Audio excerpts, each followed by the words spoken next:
Usually po nasa ano sila, rare cases yung mga batang nasa isbo.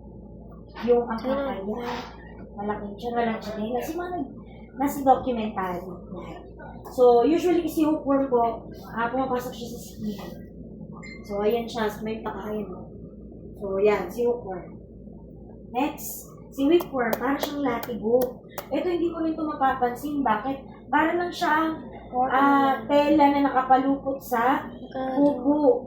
Or minsan, straight lang siya. So, hindi mo pagkakamala, bulate. Minsan, nakala ng matatanda, bulay. No? Hindi lang po kasi bata yung pinupurga, pati matatanda. No? Sa blood test po natin, alam niyo po yung CBC, nakikita po doon kung mayroon kayong bulate sa bituka or sa tiyan. No? Pag mataas yung certain content no blood test nyo doon sa CBC, ang tawag po doon eosinophils. Pag mataas po yun, ibig sabihin, possible may bulate ka sa tiyan at bituka, magpurga ka. Para bumagsak yung eosinophils. Kasi kung ganun yung mangyayari, magkakaroon ng problema yung colon natin. No, kaya ako din po, nagpupurga ko. Kasi kailangan ko rin tikman yung pampurga. Para alam ko po yung sinasabi ko sa bata. Kasi yung kinder ko po, matanong nila. No, kulang na lang po, itanong nila sa akin kung sino po ang gumawa ng gamot. Sobrang kulit nila. Okay? So, yan siya. Pangapat, ito po si pinworm. Si pinworm, siya yung makati sa puwet. No, nung bata ko, hindi ko maintindihan sa tatay ko. Maliliit namin. So, di ba po, ang pupo natin, minsan well-formed naman, no? Oblong. Minsan, hindi mo sila makikita kasi nasa loob sila ng pupo. Hindi sila masyadong visible, no?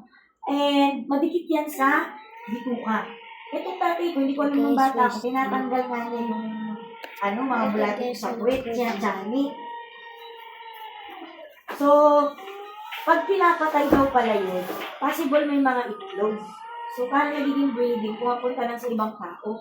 So, hindi siya okay na i-channel. No? Kaya nung nag-nursing ako, nung buhay pa yung father ko, pinakwento ko sa kanya, sabi ko pa, sisyanin mo yung bulati ko sa puwit, bawal pala yun. Sabi ko sa kanya, tatawa lang ako. Tsaka inalagaan ko din po yung colon ko kasi yung father ko namatay siya colon cancer. No, gusto ko lagi malinis yung dito pa. Ito po yung mga anak ko. Sinasabay ko po sila sa schedule ng school para hindi ko makalimutan. So, yan din po yung ininom nila, yung mga deworming tablets natin. Okay, next si tapeworm. Ito din yung rin mapapansin, no? Nakakita na po ba kayo yan? Hindi pa. Ako po parang once, no? Kasi lumabas siya ng buo. Manipis siya, parang papel. So, kapag medyo mabasa-basa ang pupo, napuputol-putol na. So, hindi nyo na po sila makikita. No, minsan naman nakatago sila sa pupo. Tapos hindi natin makita, kala natin yung kinain lang natin. So, yun. Hindi sila mapapansin. Tapos medyo whitish yung kulay nila. Si Ascaris kasi medyo mapink-pink. No, pero ito medyo maputi-puti. Okay? So, 5 lang sila. Ano po ba yung gamot natin? Okay? Ito. Magkaibang pangalan, magkaibang milligram, pero parehas po yan ang effect. No? Same effect lang sila. Ito po si Mebendazole, malaki. Oo, laki. Nung nahihirapan po ako magpainom sa kinder. Pero chewable po to, natutunan ko sa bibig. Pwede rin itong lunukin ng buo.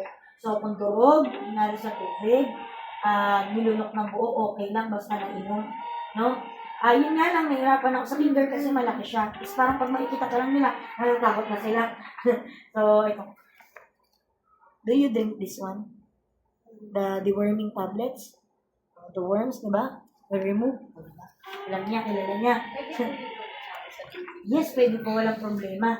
No, okay lang, depende sa gusto ng bata. Anong lasa nito? Siyempre, titikman ko naman to. Ang lasa po nito ay Bonamine. Alam niyo po yung Bonamine?